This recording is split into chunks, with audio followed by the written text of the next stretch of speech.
Au potager comme au jardin d'agrément, arroser sans arrosage, ou presque, c'est possible grâce au binage et au paillage. Ces deux techniques très faciles à mettre en pratique allègent les volumes d'eau apportés et la facture à payer. Pendant l'été, l'association de l'eau et de la chaleur fait apparaître une croûte à la surface du sol que l'on appelle croûte de battance. Les particules minérales très fines du sol, les limons et les argiles, sèchent au soleil et durcissent comme de la terre cuite. Lorsqu'on arrose, l'eau a du mal à pénétrer dans le sol. Pour y remédier, le jardinier brise régulièrement cette croûte à l'aide d'une binette qui permet d'ameublir la terre en surface et d'éliminer les plantes concurrentes. L'eau d'arrosage ou de pluie pénètre ensuite mieux dans la terre pour atteindre les racines. Le binage a un autre intérêt, il élimine les crevasses par lesquelles l'eau s'évapore, ce qui explique le vieil adage « un binage vaut 2 arrosages ».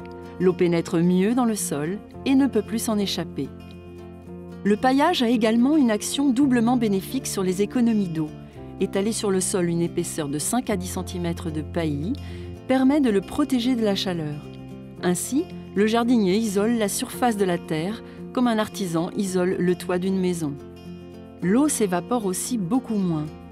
Ce paillage protège également la terre des pluies battantes et empêche la formation de cette fameuse croûte de battance. Toutes sortes de matières biodégradables peuvent être utilisées. Du broyat de branches, des tontes de gazon séchées, des feuilles mortes, de la paille, du compost grossier, des tiges concassées, de la paillette de chanvre, des cosses de fèves de cacao.